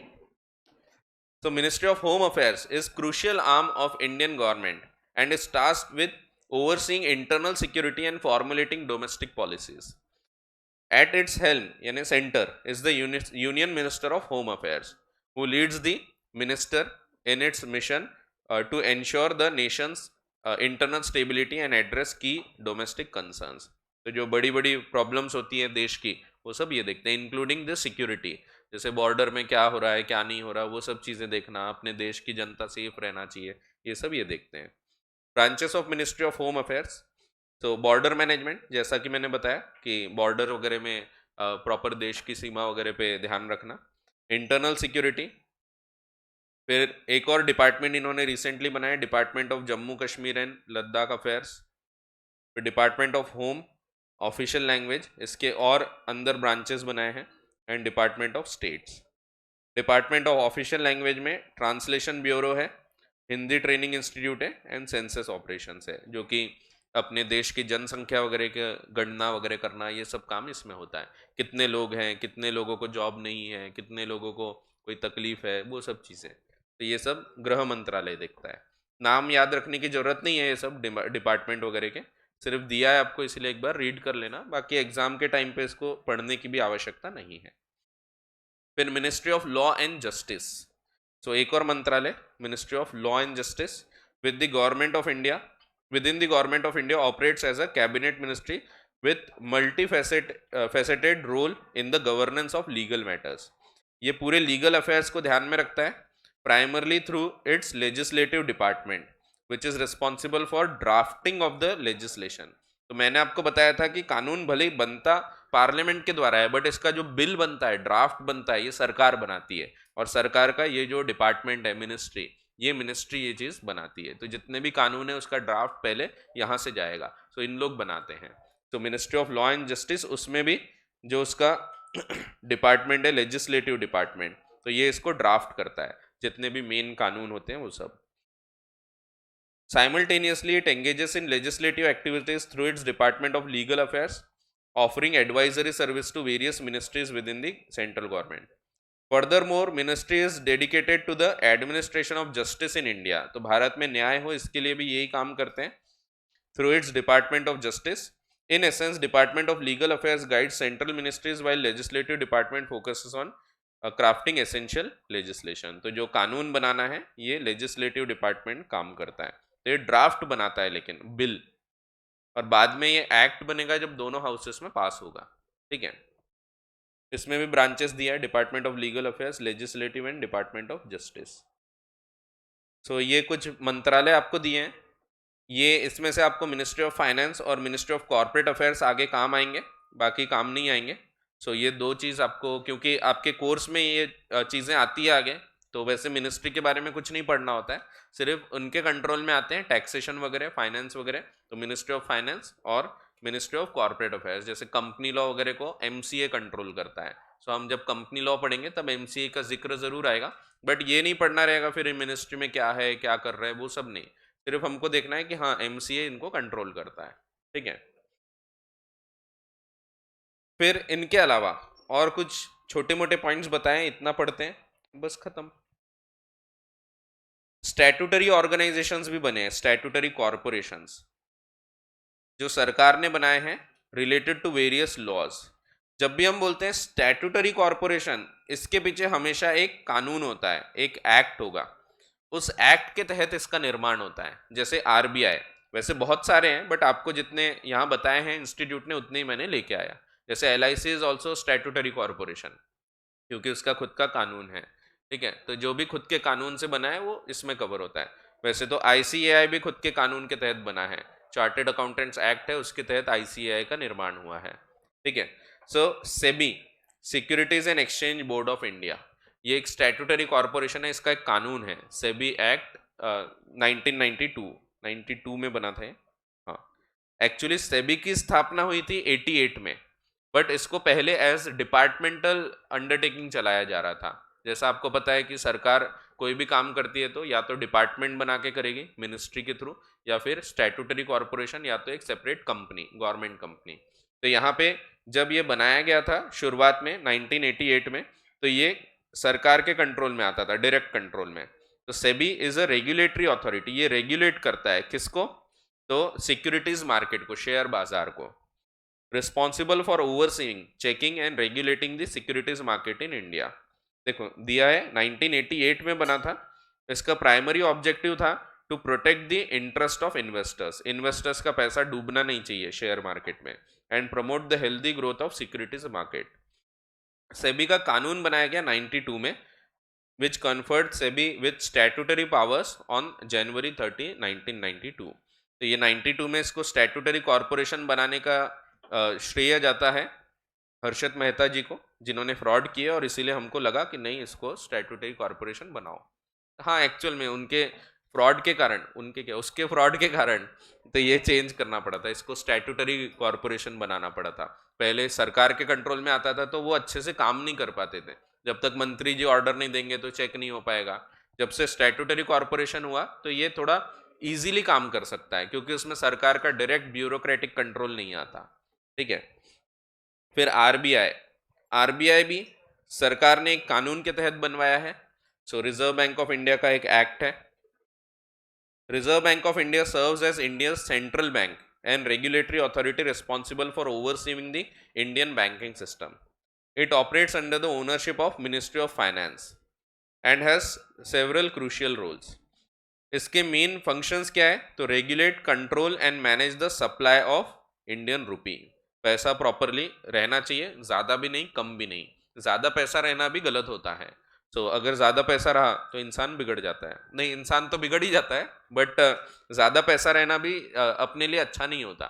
जैसे आपको लगता होगा ना, आप छोटे थे तो सोचते थे यार पैसे की प्रॉब्लम है, सब गरीब है, मैं जिस दिन पीएम बन जाऊंगा तो मैं पैसे खूब सारे छाप दूंगा, सबको बांट दूंगा। तो ऐसा सोचते थे आप, लेकिन ये सॉल्यूशन नहीं है। ये चीज़ वेनेजुएला ने किया। वेनेजुएला एक देश है, उसने ये किया कि उनने बोला गरीब है ना सब, बहुत सारे पैसे छाप दो। पैसे की वैल्यू खत्म हो गई, नाश्ता करने जा रहे 1 लाख रुपए लग जाते हैं। एक्चुअल में रुपए की वैल्यू खत्म हो गई ना, जब इतने रुपए हो गए तो कोई वैल्यू ही नहीं रह गई और डूब गया है, वो बैंकक्रप्ट हो चुका है देश। ऐसा भी होता है। तो इसीलिए इतना आसान नहीं होते सोल्यूशन, पैसे छाप क्यों नहीं देते? तो छाप दोगे तो वैल्यूएशन कम होगा। डिमांड सप्लाई का खेल है पूरा, सप्लाई बढ़ गई, उतने की जरूरत ही नहीं, पैसे थोड़ी चाहिए, एक्चुअल में तो लोगों को खाना पीना चाहिए। तो इसीलिए पैसे छाप देना ये सोल्यूशन नहीं होता। तो बहुत सारे देश है जहाँ 1-1 लाख रुपए का नोट चलता है। आप इंडोनेशिया चले जाओ, वहाँ 1 लाख रुपए का नोट है, एक नोट 1 लाख रुपए का होता है। तो और नाश्ता करने गए लाख रुपए खत्म। वहां भी रुपया है, सो रुपया चलता है, रुपया नहीं कुछ तो भी है, हाँ रुपया ही है शायद। कई देश है जहाँ पे रुपया रुपी चलते हैं। तो और वो रुपये यानी उसकी वैल्यू अलग है, इंडियन रुपी नहीं है, इंडियन रुपया अलग हो गया, बट बाकी पाकिस्तान है वहाँ भी रुपया चलता है, नेपाल है नेपाल का रुपया चलता है। तो ये सब जगह रुपी चलता है, लेकिन इंडियन रुपी अलग है। तो अपने यहाँ इंडियन रुपी का सप्लाई मैनेज करने का काम कौन करता है? आरबीआई। तो कम भी नहीं होना चाहिए, ज़्यादा भी नहीं होना चाहिए। Additionally, RBI plays a pivotal role in overseeing countries' primary payment systems. तो बराबर पेमेंट हो रहे हैं नहीं हो रहे, जैसे एनईएफटी करते हैं लोग, ऑनलाइन पेमेंट्स होते हैं, ये सब चीज़ों को भी गवर्न करने का काम होता है आरबीआई का। ऐसा नहीं होना चाहिए आपने मेरे को पेमेंट किया गया कोई भलते के अकाउंट में, ऐसा नहीं होना चाहिए। तो ये भी इन लोग देखते हैं। And actively supports the advancement of India's economic development initiatives. फिर विद इन द आरबीआई, भारतीय रिजर्व बैंक नोट मुद्रण, दैट मीन्स नोट को बांटने के लिए, प्रिंटिंग और उसको पहुंचाने के लिए ये काम करते हैं। Stands a specialized division tasked with the printing and minting of Indian currency notes through its 2 currency printing presses. 2 press है इनकी, पता होगा आपको, आरबीआई की 2 जगह पैसा प्रिंट होता है, पता है आपको? सिर्फ 2 जगह देश भर में पैसा प्रिंट होता है, और मेन आरबीआई सिर्फ नागपुर में है। तो आरबीआई का जो अपने यहाँ दुकान यानी बिल्डिंग है, तो वो जो बिल्डिंग है वो मेन है आरबीआई। तो आरबीआई सेंट्रली लोकेटेड सिर्फ नागपुर में है, आपको दिल्ली में नहीं दिखेगा वो, तो अपने यहाँ है लोकेटेड वो। सो अपने यहाँ है कुछ चीज़ें, 0 माइल हो गया, आरबीआई हो गया, ये भारत में अपने यहाँ पे ही दिखेगा। ठीक है, तो खैर 0 माइल तो एक ही जगह हो सकता है। तो 2 जगह ये छपते हैं, एक नासिक में वेस्टर्न इंडिया जहाँ पे नोट छपते हैं, दूसरा देवास में एक प्रिंटिंग प्रेस है सेंट्रल इंडिया की। तो ये 2 ही जगह पे पूरे देश के नोट छपते हैं, बाकी और कहीं छपने के प्रिंटिंग प्रेस नहीं है। तो नोट 2 ही जगह प्रिंट होते हैं पूरे देश भर में। More over, RBI establish the national payment system payment corporation of India, NPCI, इसको एनपीसीआई भी बोलते हैं। जितने भी ये जो यूपीआई वगैरह है, ऑनलाइन पेमेंट्स वगैरह, ये एनपीसीआई क्लियर करता है। तो ये स्पेशलाइज्ड डिवीजन है to regulate payment and settlement system in the country. तो पेमेंट कर रहे हैं, आगे वाले के अकाउंट में जमा होना, उसको सेटलमेंट बोलते हैं। तो settlement system in the country. Another notable subsidiary of RBI is the deposit insurance and credit guarantee corporation. So ये डीआईसीजीसी बोलते हैं इसको। ये कई जगह पे सब्सिडी वगैरह भी देता है। सो जैसे कहीं कोई नया बिजनेस चालू कर रहे हैं तो उन लोगों को सब्सिडाइज वगैरह करना, ये सब काम करता है DICGC, which was created with the purpose of providing deposit insurance and credit facility guarantees to all Indian banks. फिर एक और नया स्टैट्यूटरी कॉरपोरेशन रिसेंटली बना है 2016 में, insolvency and bankruptcy board of India, IBBI. सो ये IBC के तहत बना है. IBC एक कानून है, insolvency and bankruptcy code. Insolvency and bankruptcy code, इसके तहत एक और स्टैट्यूटरी कॉरपोरेशन बना. क्या होता है जब कंपनी वगैरह डूबती है तो उनको बहुत तकलीफ जाती है कंपनी बंद करने में. बंद करना भी इतना आसान नहीं होता, कोर्ट जाना पड़ता है, किससे पैसा लेना है, किसको पैसा देना है, ये सब में भी काफ़ी झगड़े हो जाते हैं. तो ऐसे केसेस में बहुत तकलीफ होती थी कंपनीज वगैरह बंद करना. जो डूब रही हैं वो कंपनीज को कई बार संभालते हैं, उनको बंद नहीं होने देना चाहते हम लोग, तो इसमें काफ़ी तकलीफ जाती थी. और इसीलिए एक स्पेशलाइज्ड कानून बनाया गया, इंसॉल्वेंसी एंड बैंक्रप्सी कोड. उसमें एक अथॉरिटी बनाई, IBBI, जो कि रेगुलेटरी अथॉरिटी है for overseeing insolvency proceedings. Insolvent होना है डूब जाना, डूब रही है जैसे कंपनी. सो वो कंपनीज को डूबने के टाइम पे अगर बचा सकते हैं तो हम लोग ट्राई करते हैं बचाना, या अगर नहीं बचा सकते हैं तो एटलीस्ट उनकी रिकवरी करना, लोगों को पेमेंट करना, क्योंकि वो डूब रहे हैं उसके साथ में बहुत सारे लोगों के पेमेंट डूब सकते हैं. तो वो सब चीज़ों पे ऊपर ध्यान रखने का काम करता है IBC, insolvency and bankruptcy code. And entities such as insolvency professional agencies, ये फाइनल लेवल पे आपको थोड़ा दिखेगा, बाकी CA फाउंडेशन इंटर में आपको IBC के बारे में कुछ नहीं है, सिर्फ यहाँ इतना सा जो दिया है वो है. एक बार रीड कर लेते हैं. तो insolvency professional agencies, insolvency professionals और इंफॉर्मेशन यूटिलिटीज इन इंडिया. 1 अक्टूबर 2016 को इसका निर्माण हुआ. It was endowed with statutory powers through the enactment of IBC, which received approval from Lok Sabha on 5th May 2016. इसका jurisdiction individuals, companies, limited liability entities, partnerships, partnership firm, ये सबको apply होता है. जिसका एम क्या है? Expediting the resolution process for distressed asset. Expedite करना यानी फास्ट करना, स्पीड अप करना. एक्सपीडिट करना मीन्स स्पीड अप. तो इंसॉल्वेंसी भी हो गई तो कंपनी का पूरा प्रोसेस को स्पीड अप करना within the country. Its primary objective is to streamline the complexity of insolvency and bankruptcy. The IBB presides over cases through 2 dedicated tribunals. तो ये केस वगैरह फाइल कहाँ होते हैं इसके, जितने भी IBC में आते हैं, तो NCLT करके एक कोर्ट है और DRT है, डेट रिकवरी ट्रिब्यूनल. तो ये आपको बताया जरूर है बट आपके कोई काम का नहीं है, क्योंकि अभी आपको ये चीज़ें समझ में भी नहीं आएगी. जब हम कंपनी लॉ पढ़ना चालू करेंगे तो NCLT के बारे में थोड़ा जानकारी आपको मिलेगी, बट DRT की जानकारी आपको कहीं नहीं मिलेगी क्योंकि वो हमको नहीं पढ़ाया जाता. एक डेट रिकवरी ट्रिब्यूनल है, ये कोर्ट है, एक प्रकार से ट्रिब्यूनल यानी कोर्ट जैसे होते हैं. अभी क्योंकि आप एकदम ही बेसिक लेवल पे हैं तो सिंपली ध्यान रखो ये कोर्ट है, जैसे नॉर्मल कोर्ट होते हैं वैसे ये भी कोर्ट है. ठीक है, वैसे हल्का सा फर्क होता है ट्रिब्यूनल और कोर्ट में, जो हम कंपनी लॉ जब पढ़ेंगे तब मैं आपको बताऊंगा. ठीक है, उसमें NCLT के बारे में हमको पढ़ना है. ये हो गई बेसिक चीज. और बस लास्ट टॉपिक, एकदम ही बेसिक पॉइंट है ये भी, इसको खत्म करके छुट्टी. सो इंडियन जुडिशियल सिस्टम, भारत में जो जुडिशियल सिस्टम काम करता है, इसमें सबसे पहले अगर कोई झगड़ा होता है, जैसे छोटे केसेस हैं, एकदम बेसिक लेवल पे झगड़ा हो गया, तो हम कहाँ जाएंगे? तो डिस्ट्रिक्ट कोर्ट में जाएंगे. सबसे पहले केस जो फाइल होता है डिस्ट्रिक्ट कोर्ट में हम केस फाइल करते हैं. डिस्ट्रिक्ट कोर्ट जो होता है वो डिसीजन देता है उस पर्टिकुलर डिस्ट्रिक्ट के लिए. जैसे नागपुर में डिस्ट्रिक्ट कोर्ट है, आपने सुना होगा, जिला में जाते हैं तो बड़ी सी बिल्डिंग है ना एक, वो डिस्ट्रिक्ट कोर्ट है. उसके बाजू में फिर NMC का ऑफिस है, NMC की बिल्डिंग है, आजू बाजू है दोनों. सो वो डिस्ट्रिक्ट कोर्ट जो है वहाँ पे डिस्ट्रिक्ट लेवल की जो केसेस होती हैं वो जाती हैं. फिर अगर डिस्ट्रिक्ट कोर्ट ने कोई डिसीजन दिया बट मैं उस डिसीजन से सेटिस्फाइड नहीं हूँ, मुझे लगता है कि नहीं गलत हुआ है डिसीजन, तो मैं इससे बड़े कोर्ट में जा सकता हूँ. इससे बड़ा कोर्ट होता है हाई कोर्ट. हाई कोर्ट ने जो डिसीजन दिया वो पूरे स्टेट के लिए कानून बन जाता है. अगर डिस्ट्रिक्ट कोर्ट कोई डिसीजन देगा तो it becomes law for that particular district. So वो डिस्ट्रिक्ट में फिर से वैसा केस होगा तो फिर से कोर्ट नहीं जाना है, वो सेम जो डिसीजन हुआ वो डिसीजन के ऊपर हम केस को फॉलो करेंगे. लेकिन अगर हम सेटिस्फाइड नहीं हैं तो हम फिर उससे बड़े कोर्ट में जा सकते हैं, हाई कोर्ट. अब हाई कोर्ट में जब हम जाते हैं तो हाई कोर्ट दोनों पक्षों को सुन के फिर से डिसीजन देगा. हाई कोर्ट ने जो डिसीजन दिया that will become law for that particular state. तो हाई कोर्ट का जुरिस्डिक्शन होता है उस स्टेट के लिए। जैसे बॉम्बे हाई कोर्ट है तो वो जो भी डिसीजन देगा वो पूरे महाराष्ट्र के लिए कोर्ट का डिसीजन माना जाएगा, वो सब डिसीजन सबको फॉलो करना है। फिर कल चलकर मुंबई में केस हुआ था, वैसे ही केस नागपुर में भी हुआ, तो हम जो हाई कोर्ट का डिसीजन है वो अप्लाई करेंगे, तो हमको फिर से केस नहीं करना है फिर। और नागपुर में भी जो हाई कोर्ट है वो एक्चुअली बॉम्बे हाई कोर्ट ही है। आप जब हाई कोर्ट में जाओगे तो उसका जो मेन गेट है उसमें लिखा है, वहां पे देखना, वहां लिखा है बॉम्बे हाई कोर्ट, तो उसको नागपुर बेंच बोलते हैं, जैसे ब्रांच होती है वैसा है। उसका ये मतलब नहीं कि नागपुर में जो हाई कोर्ट है वो छोटा है और मुंबई का हाई कोर्ट बड़ा है, दोनों एक ही लेवल के हैं। अगर नागपुर में भी हाई कोर्ट ने कोई डिसीजन दिया तो मुंबई का हाई कोर्ट उसके अपोजिट नहीं दे सकता, तो मुंबई वालों को भी वो फॉलो करना पड़ेगा, it will become law for the whole state. So ये हो जाता है हाई कोर्ट का डिसीजन।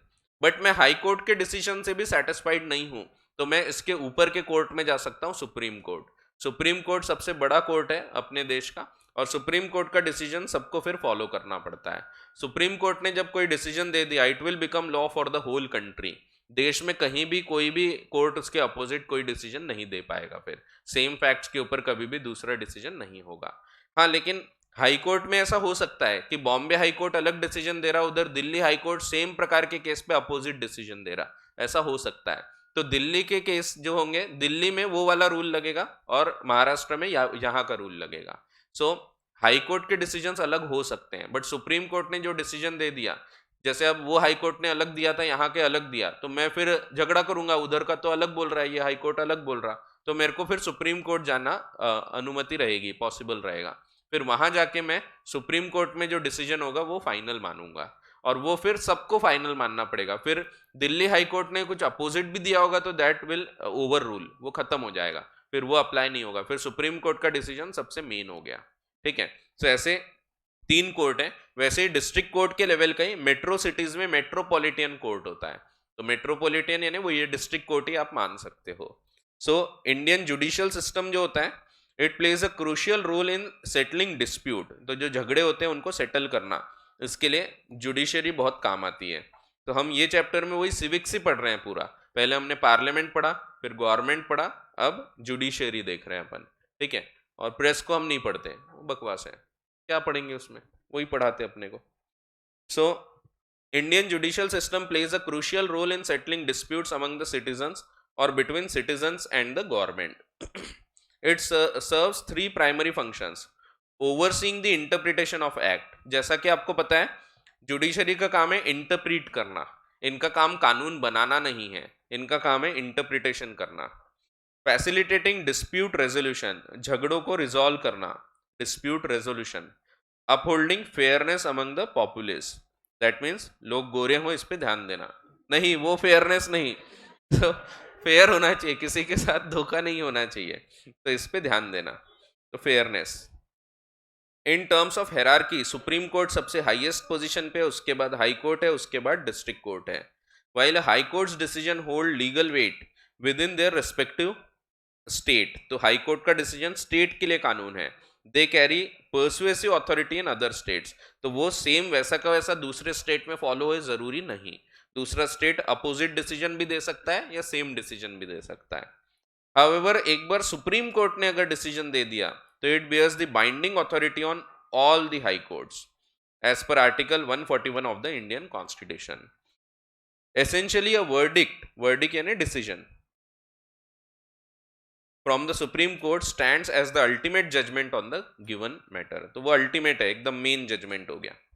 तो सुप्रीम कोर्ट कौन है ये बताया, सुप्रीम कोर्ट ये 26 जनवरी को बना था, छुट्टी का दिन। क्यों, इस दिन क्यों बना, क्योंकि उस दिन कॉन्स्टिट्यूशन बना, मैंने बताया ये कॉन्स्टिट्यूशनल पोस्ट हैं सब। Stands as the pinnacle of the judiciary system, तो सबसे सेंटर पॉइंट है वो। Article 126 appoints the chief justice of India as its highest authority, so chief justice of India जो सबसे मेन पोजीशन मानी जाती है जजेस के लिए। Initially comprising 7 members including chief justice, the principal bench has now expanded to 34 members। शुरुआत में जब चीफ जस्टिस वगैरह ये सब मिलकर के एक सुप्रीम कोर्ट का कमिटी बनी थी तो सिर्फ 7 members थे, अभी टोटल 34 members हैं। Accounting for the surge in cases and workload, क्योंकि केसेस बहुत बढ़ चुके, सर्ज यानी इंक्रीज होना, वर्कलोड बढ़ चुका है इसलिए मेंबर्स बढ़ गए। Should an individual seek redress, कोई अगर अपनी तकलीफ सुलझाना चाहता है, रिड्रेसल मीन्स सॉल्व करना, दे में file a writ petition under article 32 in the supreme court. Petition यानी कोर्ट में केस फाइल करने को हम पिटिशन बोलते हैं, तो हम कोर्ट जा सकते हैं। High court, the apex court of appeal in every state, state का सबसे बड़ा कोर्ट जो होता है दैट इज हाई कोर्ट या even union territory, as mandated by Article 214 of the Indian Constitution. High Court possesses appellate, original and supervisory jurisdiction. Nevertheless, Article 227 of Indian Constitution places limitation on extent of High Court supervisory authority. तो High Court कितना ध्यान रखेगा, ये सब constitutional में powers दिए गए हैं, क्या करना क्या नहीं करना। India is home to 25 high courts, total 25 high court है अपने यहाँ पे। वैसे हर स्टेट में एक होता है, लेकिन कई स्टेट्स ऐसे हैं जहां पे 2 स्टेट मिलके एक हाई कोर्ट है, वहां दोनों स्टेट में हाई कोर्ट नहीं है। जैसे पंजाब और हरियाणा, इनका एक हाई कोर्ट है, तो हाई कोर्ट ऑफ पंजाब है ना हरियाणा। वैसे ही अपना क्या नाम है, तेलंगाना और आंध्र प्रदेश, ये दोनों का एक हाई कोर्ट है, वो अभी अभी अलग हुआ है ना, तो इसीलिए उनकी कैपिटल भी सेम है, तो हैदराबाद है, दोनों स्टेट की एक ही कैपिटल है, तो अभी अलग हुआ है लेकिन वो कैपिटल अभी भी एक ही है उनकी, सेम है दोनों की। ठीक है, पता होगा आपको ये चीज़ें, अभी अभी हुई है जो चीज़ें। ठीक है, सो 25 हाई कोर्ट्स हैं, with each state and union territory having its own except for 6 states. 6 states ऐसे हैं जो शेयर करते हैं single high court. Individual seeking redress for the infringement of fundamental rights, infringement यानी फॉलो नहीं करना, किसी का फंडामेंटल राइट अगर डिफीट हो रहे हैं तो वो कोर्ट में जा सकते हैं। दे में initiate writ petition under article 226 इन दी हाई कोर्ट। सो सबसे पहला हाई कोर्ट कैलकाटा में बना था 2 जुलाई 1862 में। सो कैलकाटा इसीलिए क्योंकि उस टाइम कैलकाटा को ज़्यादा अहमियत थी पहले के टाइम पे, तो इवन जो अपनी शुरुआत में राजधानी थी वहाँ पे, ईस्ट इंडिया कंपनी भी वहीं पे आई थी, पहला बैंक भी वहीं बना था, जो एसबीआई बना था पहला एसबीआई, तो वो एसबीआई नहीं बोलते थे, वो बैंक ऑफ कोलकाता बोला जाता था, तो बैंक ऑफ कोलकाता पहला बैंक था अपना। ठीक है, तो जो आज एसबीआई है वो एसबीआई नहीं था, पहले एक टाइम पे बैंक ऑफ कोलकाता था, बाद में नाम बदला और एसबीआई हो गया, वो स्टेट बैंक ऑफ इंडिया। ठीक है, holds the distinction of being oldest high court in the country. District court, district court जो सबसे लोअर लेवल पे, डिस्ट्रिक्ट लेवल पे होता है वो। So judicial hierarchy comprises high court above district court, तो high court is above the district court. District court presided over by district जजेस, यहाँ डिस्ट्रिक्ट जज होते हैं, handle cases pertaining to civil laws such as contractual disagreements, claim for damages. वैसे ही sessions court होता है, session court भी एक प्रकार का डिस्ट्रिक्ट लेवल का ही कोर्ट है, जिसमें क्रिमिनल लॉज आप क्रिमिनल लॉ की केस फाइल कर सकते हो, एक ही लेवल पे आप मान सकते हैं। In terms of pecuniary jurisdiction, civil जज is authorised to adjudicate, adjudicate यानी डिसीजन देना, suits with the value up to 2 crore rupees, तो 2 करोड़ तक की केस डिस्ट्रिक्ट कोर्ट में जाती है, उसके ऊपर है तो हाई कोर्ट में। ठीक है, डायरेक्टली।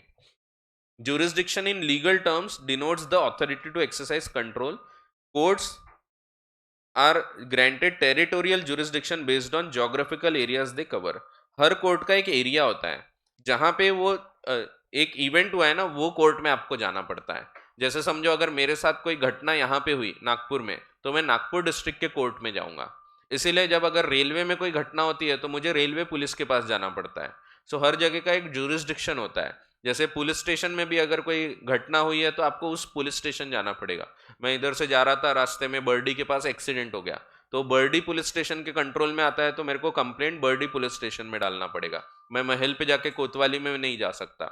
सो जहाँ पे जो चीज़ होती है वहाँ पे उसका एक्शन होती है वो एरिया में। वैसे ही कोर्ट का भी होता है, डिस्ट्रिक्ट कोर्ट है, डिस्ट्रिक्ट के लेवल के अगर झगड़े हैं तो वो उस डिस्ट्रिक्ट कोर्ट में जाएंगे वहाँ के। ठीक है, जैसे मेरी शादी राजस्थान में हुई तो वहाँ पे जाके रजिस्ट्रेशन किया, तो जहाँ पे हादसा होता है वहाँ रजिस्टर करना पड़ता है, तो जहाँ भी जो भी चीज़ होती है वहाँ पे रजिस्ट्रेशन करना पड़ता है। तो वैसे ही यहाँ पे भी आप जब डिस्ट्रिक्ट कोर्ट में जाओगे तो जियोग्राफिकल एरिया के हिसाब से उसकी बाउंड्री सेट होती है। 2 तरह से बाउंड्री सेट होती है, एक जहां पार्टीज रहती है, ये एक तरीका होता है बाउंड्री सेट करने का, और दूसरा तरीका होता है जहां डिस्प्यूटेड प्रॉपर्टी लोकेटेड है, जहां डिस्प्यूट हुआ वहां पे। तो दोनों में से एक जगह आप केस फाइल कर सकते हैं, जहां प्रॉपर्टी है वहां पे या फिर जहां पे हम रहते हैं वहां पे। तो ये दो चीजों से ज्यूरिसडिक्शन पता लगता है। और मेट्रोपॉलिटन कोर्ट सेम लेवल पे होता है। मेट्रो सिटीज में आपको मेट्रोपॉलिटन कोर्ट दिखेगा। Metropolitan courts are established in metro cities with population of 10 lakh or more following consultation with high court. The chief metropolitan magistrate possesses the authority equivalent to that of chief judicial magistrate. तो यहाँ पे जो chief metropolitan magistrate है ये, और same जो district level पे होते हैं चीफ जुडिशियल मैजिस्ट्रेट, दोनों एक लेवल के माने जाते हैं। वैसे ही मेट्रोपॉलिटन मैजिस्ट्रेट चीफ नहीं, सिर्फ मेट्रोपॉलिटन, तो ये चीफ है, ये चीफ नहीं है, is wasted with the same powers जो मैजिस्ट्रेट ऑफ फर्स्ट क्लास के होते हैं। मैजिस्ट्रेट ऑफ फर्स्ट क्लास यानी जो सबसे पहले जो जज बनते हैं वो पहले जेएमएफसी बनते हैं, इसको हम जेएमएफसी भी बोलते हैं, judicial magistrate of first class. जैसे कोई व्यक्ति एडवोकेट बन गया, उसके बाद उसको जज की एग्जाम देना है, सो वो एलएलबी एलएलएम करके फिर जज की एग्जाम देता है, तो पहले सबसे पहले जेएमएफसी बनेगा वो, judicial magistrate first class. So judicial magistrate of first class and metropolitan magistrate दोनों एक लेवल के हैं। सिर्फ फर्क यह है कि वो मेट्रो सिटी में, इसीलिए उसका नाम मेट्रोपॉलिटन मैजिस्ट्रेट है, और जो बाकी के डिस्ट्रिक्ट में वो जेएमएफसी कहलाता है, या जुडिशियल मैजिस्ट्रेट फर्स्ट क्लास, तो मैजिस्ट्रेट ऑफ फर्स्ट क्लास। ठीक है, इसके बाद जो आपको एमसीक्यू दिए हैं, ये एमसीक्यू एक बार घर पे करना। मैंने वैसे जो पॉइंट्स बता दिए हूँ सब उसी पे कवर हो रहे हैं।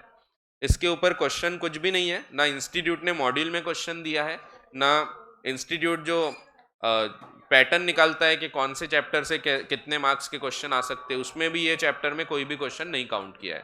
दैट मीन्स ये क्लियर है कि ये चैप्टर सिर्फ आपके इन्फॉर्मेशन पर्पज के लिए, इस पे एक भी क्वेश्चन नहीं आएगा। ठीक है, आपको क्वेश्चन जो आएंगे डायरेक्टली चैप्टर 2 से आएंगे। अगले क्लास से हम अब एक्ट पढ़ना चालू करेंगे, कॉन्ट्रैक्ट एक्ट क्या होता है और वो कैसे क्या काम करता है।